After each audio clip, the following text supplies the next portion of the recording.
tools to succeed. They will strive. We will strive. They will thrive. We will thrive. They will rise. Yes, we will. We're elevating futures. When we're elevating futures. Futures, yeah. My guest today is Kathy Prather, CEO and Superintendent of Pima JTED, a revolutionary vocational school program coming out of Tucson, Arizona. Kathy's career in education spans 29 years in multiple locations throughout Arizona. In October, Pima JTED opened one of the nation's first medical high schools, the Mel and Enid Zuckerman Center for Health and Medical Centers. Kathy, welcome to the show. Thank you. I'm happy to be here. Well, we are happy to learn about JTED, and I think it's good to just start at the beginning. Tell us the story of Pima and how it came to be. So Pima Joint Technical Education District, otherwise known as JTED, was formed by our local voters in 2006. We began operation in July of 2007, and we are one of 14 career and technical education districts in the state of Arizona. We deliver exclusively career and technical education. We are a public school district, but all we do is career and technical education. So we are really especially thrilled to be able to offer and bring to our community this Health and Medical Careers Center. Awesome. So tell me this. There's been kind of a surge in vocational tech schools pretty much since 2007 and even more accelerated, I would say, in the past 5 years. Just as, as a nation, we talk about shifting the focus on how we fund higher education and what options can look like for students post high school. So with all of that said, tell me, how does Pima's approach to vocational education differ from traditional high school models? So what we do is we have a career and technical education program that can be delivered during the day through some of the more traditional models. But then what we really specialize in is delivering enhanced extended day strategies. So most of our career and technical education programming is after school and evening, which provides our students an opportunity to attend maybe their regular day program and then at their home high school, and then they come to us after school and evening. But what is so groundbreaking about this new program and this new center, the Mel and Enid Zuckerman Center for Health and Medical Careers, is that our students can attend during the day. And so they can get that full high school experience. And that is because we have partnered with the local school district, Tucson Unified School District. So they can deliver the academics and we deliver the career and technical education. And the lines have really blurred. Where it used to be you were maybe on a vocational track or a college-bound college prep track. And now with those blended, we have many of our students are intending to go on to university or college, but they also want to have those technical skills, those technical credentials. And of course, we also deliver high school dual credit from our colleges, our local colleges. And so we're able to provide the dual college credit, that credential, and be able to get our students through high school with a potential for career or to go on to post-secondary. Well, that's amazing. Students have the opportunity to work their way through college. Yes, they do. And so that is exactly what most of them end up doing. So they come to us, and this is about 85% of them. They fully intend to go on to university and college, but what they do is they get that credential and then they can work as a licensed nursing assistant right out of high school or a registered medical assistant right out of high school while they work on obtaining other credentials. And often they're working for one of our local, say, hospital systems, for example, and they might even get that college paid for. So if they get hired on as an LNA, then they might get some credit or have part of their classes taken care of financially in working toward an LPN or an RN. So it's a building block. It's a scaffolding, and many of them do work and go to school. But when they have this credential coming out of high school, they can earn a higher wage while they're going to post secondary. And they can accelerate their progress in college because they have a lot of coursework under their belt already. So, thank you for leading the way and making post secondary education more affordable. Well, thank you. And we're pretty proud of that. So we are a public school, and everything we do is tuition free, fee free. And we even partner with our community college. And again, as I said, offer dual college credit at no charge. And so our students really do get a step up, a step ahead. They can enter college with the credits. They already have some credentials, and then they have that background knowledge. But it's that passion and that engagement in high school, too, that we're exceptionally proud of. Our students have a higher graduation rate than the general population in getting through high school, but then they also have a higher rate of being able to complete their next credential in post secondary. And it's notable that you do focus on underserved students and underserved communities, individuals who often have barriers. So, with your extraordinary results and your target population of a focus, kind of walk us through why you decide to target underserved communities and underserved students in the first place. Well, the why is we believe in opportunities for all students, and where we have our new campus, the Medical and Health Career Center, it is in an area that is the most economically disadvantaged in Tucson. The median income in that area, in that neighborhood, is 41% below the median income of Tucson proper. And so it is an opportunity for our students to have access. And so the reason is we feel all students have a right to be able to access high quality educational experiences like this.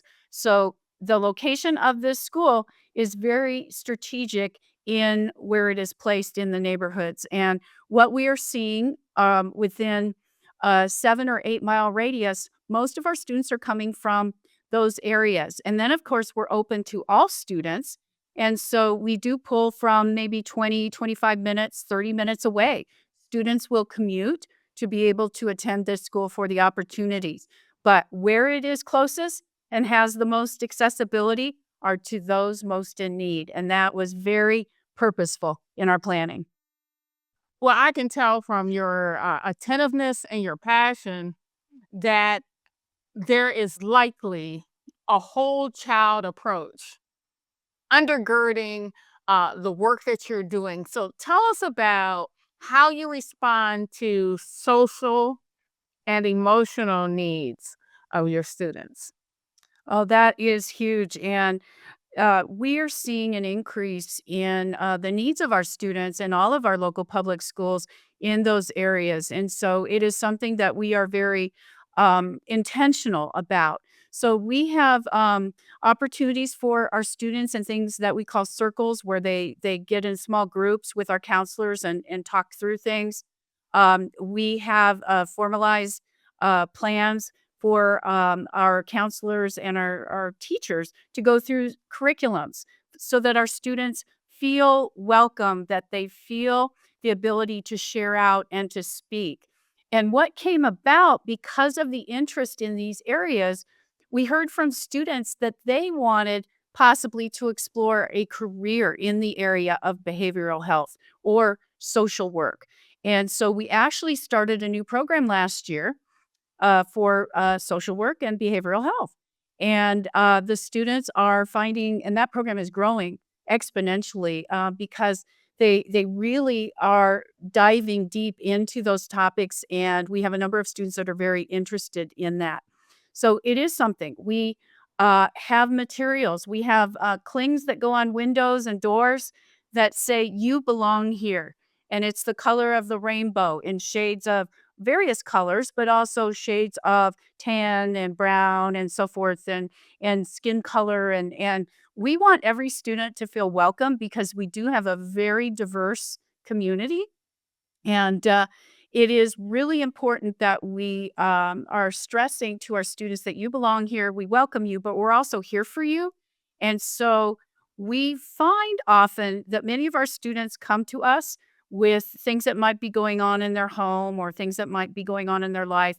And we also see sometimes they get a little stressed out because we have a pretty rigorous curriculum, and so we are there for them for those needs as well when they are feeling the stressors of wanting to do well and excel. And so we're there to help them through that as well. We have an amazing counseling staff, and again, also an administrative team that is there for our students. Well, that's notable. That students are already speaking up. They're already speaking to areas of the curriculum that would help them be more impactful in their eyes, in their community by broadening the choices, right? And the tracks that they can take. So that kind of speaks to, a sense of purpose and a sense of empowerment. So tell me, how do you foster a sense of purpose and a sense of empowerment among your students? So, just like other career and technical education programs across the country, we have something called our career and technical education student organizations. In the health and medical area, it's called Health Occupation Students of America, or HOSA. And so, as part of that, the students they're able to work on their leadership and experience leadership, but also community service is a requirement of that. So, because of that, all of our programs have a community service component to them, where the students are doing work with others in the community related to their area of focus. What came about, though, as some of that community work was happening a few years ago, is we were approached by the University of Arizona and the public health college to look at starting a community health worker certification program for high school, one of the first in the country, where students could become certified to go out into their community and share educational information, accurate information about health. And so we have a community health worker program for certification, and we're pretty excited about that. And the students actually go out to different parts of Southern Arizona. They present to the public, they'll show up at events saying, did you know, and sharing educational information about health. Wow. Uh, Tell me this. I mean, so many wonderful things have come out of this work, and we know that something this innovative couldn't have come easy. So tell us about some of the key challenges you faced in bringing Pima to life, and how did you overcome those challenges? So, probably one of the biggest challenges we face is being able to satisfy the demand for our coursework for students. So, the community say that they really need our young people to get certified and get out there and join in the workforce. But then we also have students who want to be in the programs, and we were held back by a lack of facilities. We didn't have enough space. So we went to the community, and amazingly enough, they stepped up, and we were able to raise 17 million of the 23 million we needed to build this school. So we were able to open this school and not have very much debt, and we're able to pay it off within a few years. And that's what's really exciting. And so the biggest challenge is the facility space, and that was alleviated by our community members stepping up and engaging and being a part of this. And we're talking about a very diverse group of people. We're talking about the Zuckerman family. We had Senator Mark Kelly was able to work through some funds for us through appropriations. Congressman Juan Ciscomani was able to secure funds also through appropriations. The Tucson Rotary Club, the Rotary Club of Tucson, their membership stepped up and became involved. And then there were many, many other donors who stepped up to help us. And so it has been an amazing journey um, to have the community support. So this really is belongs to the community. It really is a part of the community. Well, tell me this. I'm sure that your passion is infectious because it's, uh, impacting me. I can feel the joy through the screen. But I'm curious about how you've been able to inspire and empower your staff to keep this movement going. So, of course, staffing career and technical education in a school like ours is a challenge because for example, in our licensed nursing assistant program, that is overseen by the State Board of Nursing. So the regulations state that we have to have an RN teaching, and that RN has to have long-term healthcare experience. So you can imagine how difficult that is at public school district wages, right? That we pay teachers to be able to find RNs. So what we end up with are people that are with us for passion, reasons, and they're not in it for the money. So that helps us because we get those that truly believe in the mission to their core. The other thing that's really helping us out with this challenge of finding faculty is we have former students who are now coming back to us to teach. They were with us maybe 10 years ago. They went through, they gained other credentials, and then now they're coming back to be a part of our faculty. And to me, that speaks to what we help do for them. And now they're back to give back to the future generation. So it's very exciting, that part of it. So I would say that has been our biggest effort that we've had is making sure that all of our students, as they leave us and graduate and complete programs, that they know that they can come back and be a part of our faculty and be a part of our organization.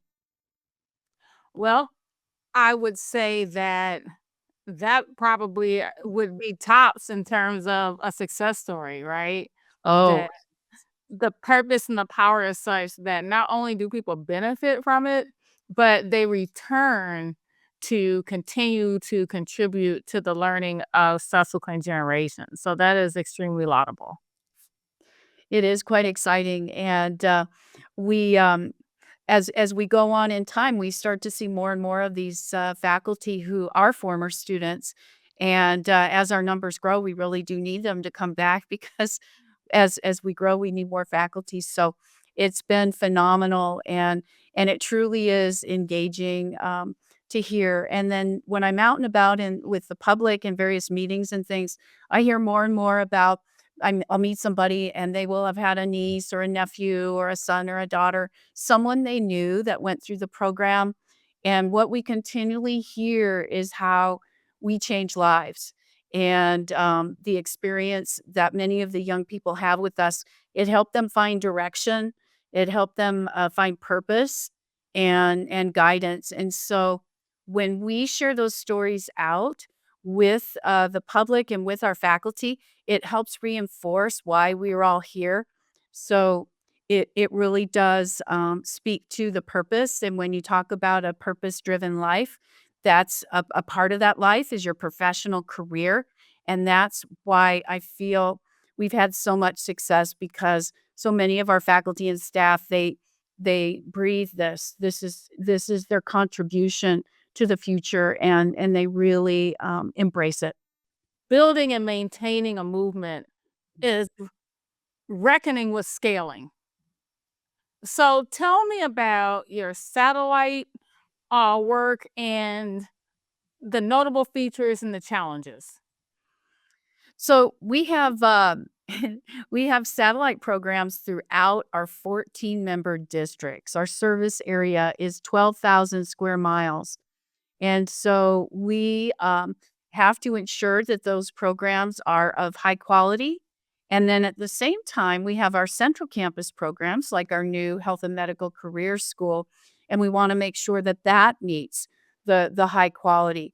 We're looking at the use of technology to be able to take some of these programs out to our more rural communities where it would be difficult to have a program. So we're looking at how to develop a mobile lab, for example, for licensed nursing assistant. and utilize technology, virtual instruction, hybrid instruction, and combine that with hands-on lab that might be located in a mobile lab that travels from rural area to rural area. So that's one of the challenges we face, is being able to ensure that each and every one of the young people in our delivery area have an opportunity.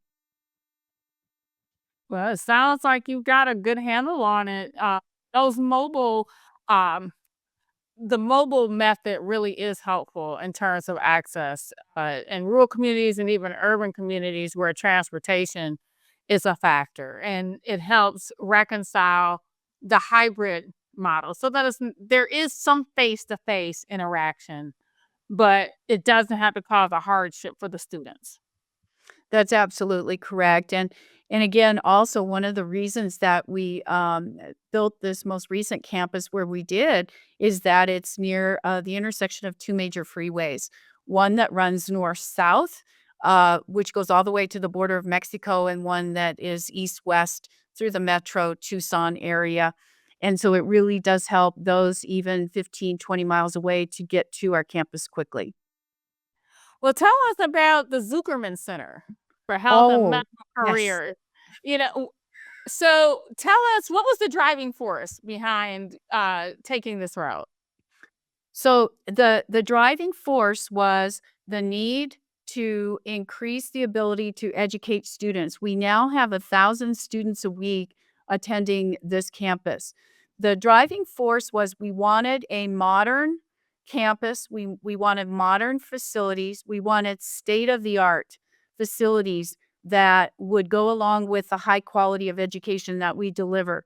And so we have rooms that resemble a hospital ward. We have a simulation lab sponsored by one of our local hospitals, Tucson Medical Center.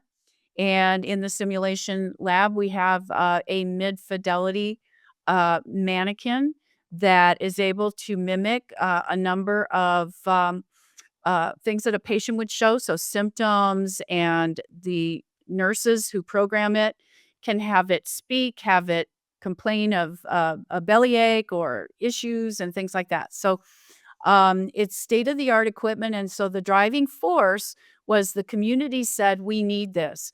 The president of the University of Arizona at the time, a few years ago, Dr. Robert Robbins, he was a surgeon, and he said that they had medical high schools in other parts of the country, and we should do this here. And so we wanted to create something that the community wanted, and that was something that would prepare students to go on to the University of Arizona College of Medicine, but then also a high school program that would prepare our students to be able to go into careers as a licensed nursing assistant or medical assistant or physical therapy tech, and many other areas as well. And but it was the driving force was the community and potential students saying we want this, the community saying we need this, and everyone saying we deserve this. And then the people with the funding stepped up in the community and made it happen.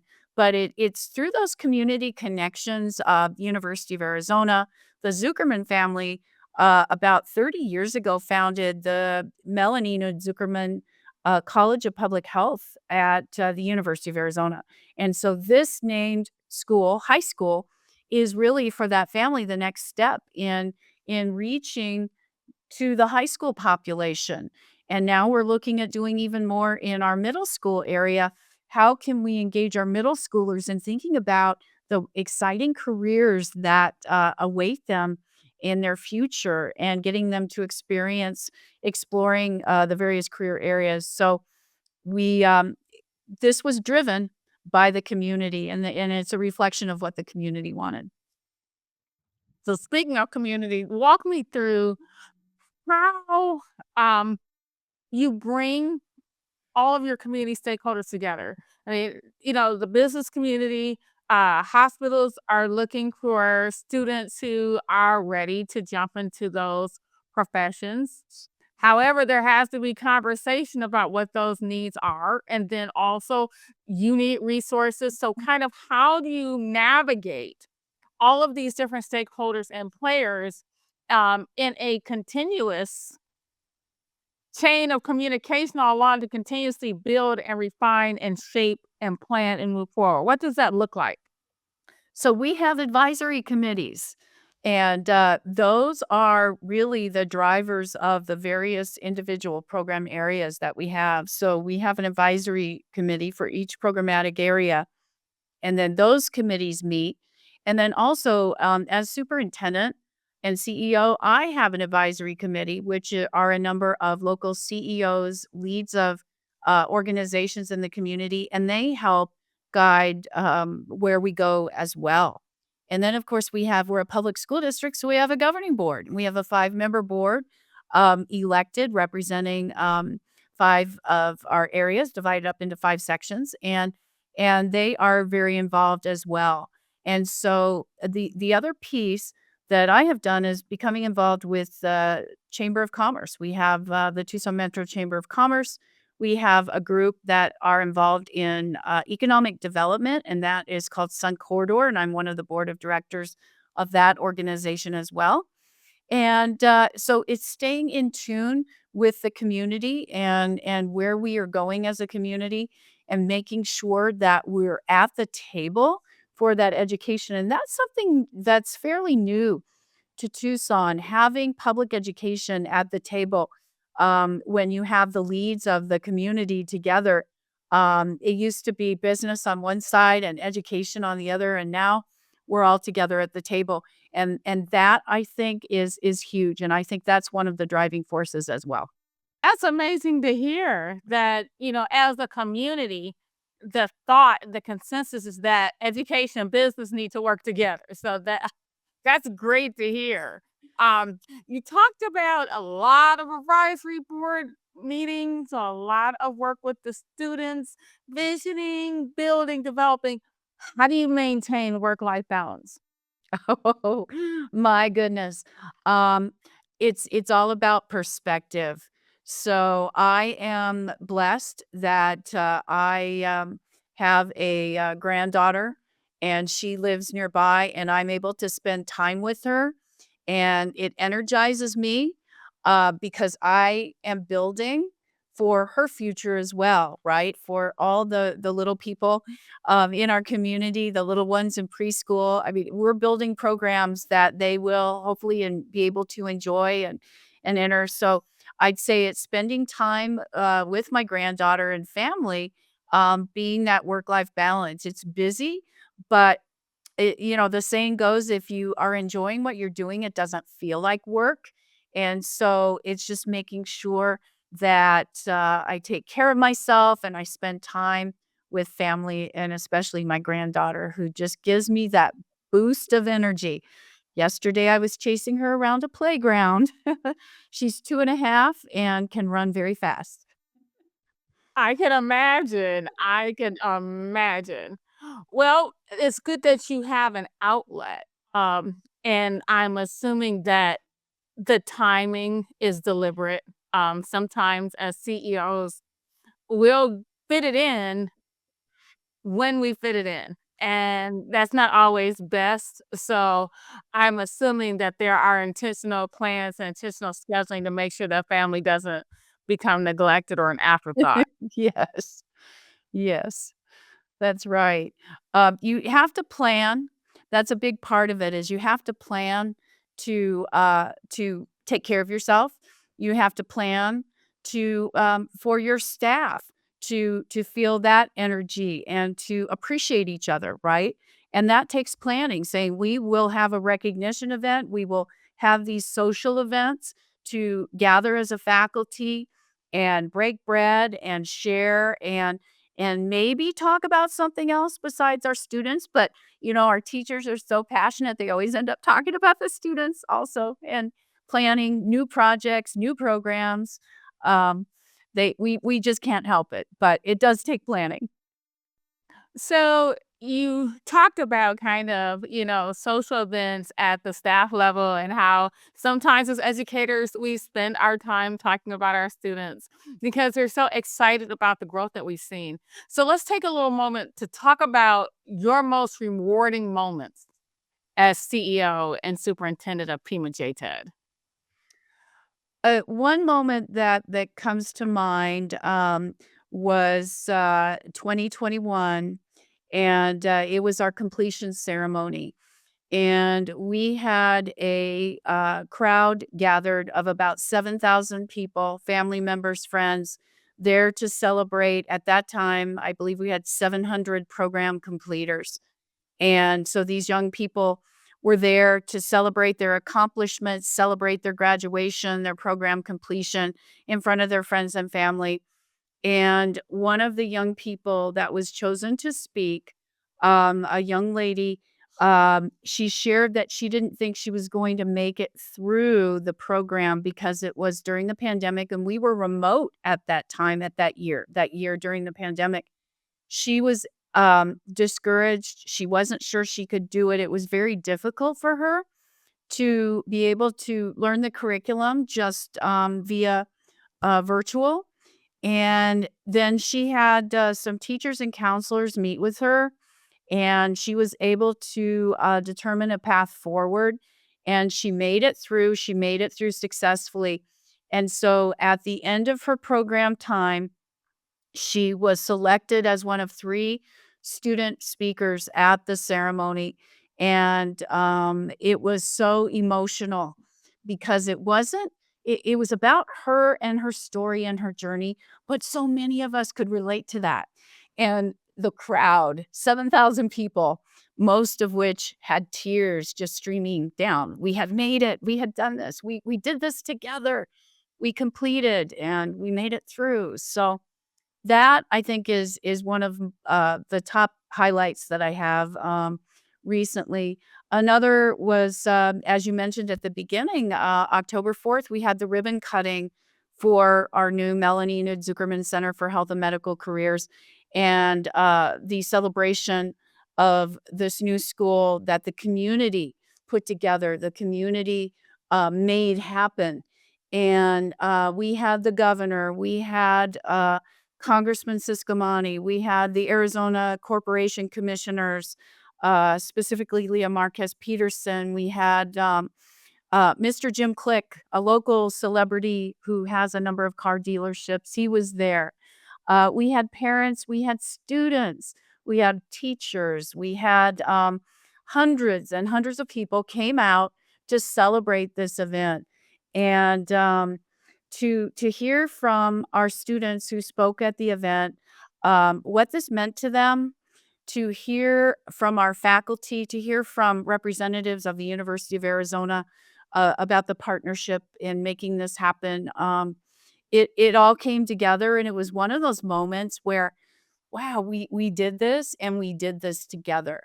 So I guess there's a theme to what I'm saying is that things keep happening and it's the community making this happen. And it's a privilege and an honor to lead an organization doing this work, but it's really the team that we have in our school district, but then the community also standing behind our team.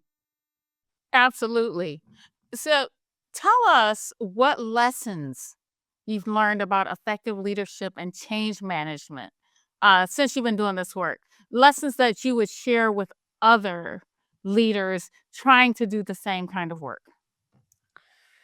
I think that you have to remember that you need to be as proactive as possible, thinking through the various possible scenarios. What could go wrong?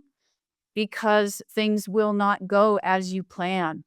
But then once you have that plan, you have to know that that can just totally go out the window sometimes, and you have to be able to reassess and determine maybe a different path forward. The other piece is listening. I think if I had to say, what do I spend most of my day doing? And I'm in meetings, I'm out in the community quite a bit, and it's really listening, listening to the needs of the community, listening to the needs of our students and families, and then listening to the challenges in our community. We are dealing, as many communities are, we have issues with some homelessness. We have issues with housing affordability. We have issues with water, making sure we have enough water, and all of these things our students and our programs can be a part of finding the solution. So we are looking at launching some new sustainability programs that have that focus in sustainability, such as in our construction technology program, we have a plan to put in new sustainability uh, codes that we know are coming in the building codes and things like that.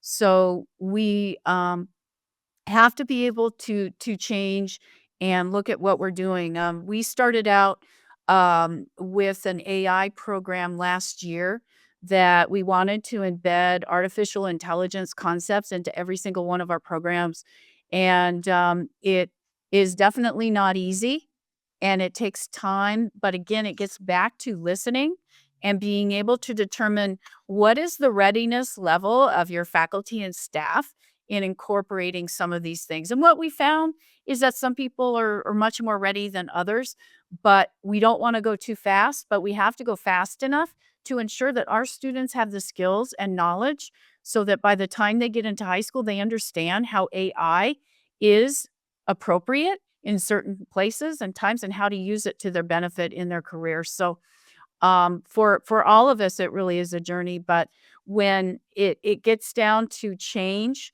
I think you have to be fearless.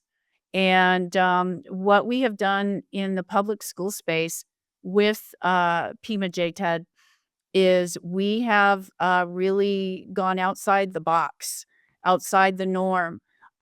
We partner with one of our member districts to run a school, and there are two schools sharing a building in this on the same campus, and the students are moving from class to class, from English to licensed nursing assistant, and they don't know they're going from one school to another school or from one teacher employed by one district to another teacher employed by another. We're there together and it's seamless. So I think you have to be fearless in thinking outside the box, but then you have to have that compass of what is most important. And the direction of that is what is best for our students. And if that means we have to change it up, that's what we do. And so some people sometimes are not comfortable with that. Um, some would rather see education continue like it always has. It's a tradition. We always do it this way or that way. But we tend to break out of that mold at Pima JTED. And what we have seen is that our students are embracing it. They want more of it. Community wants more of it. So we will continue to do it. My last question is this. What advice would you give to a young person today who is considering a career in education or vocational training? I would say absolutely do it. If you want a career where you truly are seeing that you can change lives and help people. And so it's that intrinsic need to help others and change the life of many young people, and therefore changing the community and making the community a better place. So I would say that advice is yes, do that. If that is what you want, if you want those rewards, I'd say do it. For a young person considering a vocational option, I would say absolutely, because what we are seeing is a vocational plan, a vocational program in school versus an academic college prep program. You can you can get everything you want going either way. Because what we are seeing is we're all now lifelong learners. We have to be with technology. And so if you go on a vocational track and you want to get a technical skill, do it. That's not going to prevent you from going on to post-secondary education or furthering further degrees. It may actually likely give you a leg up, a step up toward that end. And so those two thoughts, they're no longer really separate. It's all about what you have a passion for and what you want to do with your life and finding that match between your passion and what you want to do and where the needs are in the community. And if you are focusing on that, you can't go wrong.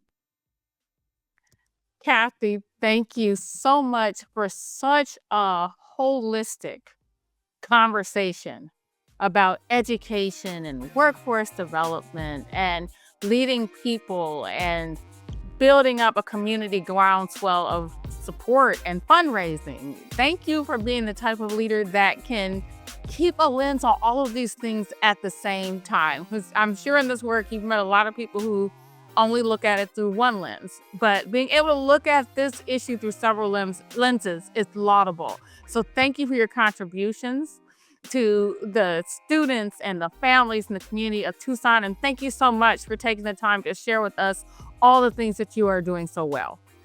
Well, thank you, Dr. Perryman. It's been a pleasure. It's been fun. So thank you so much.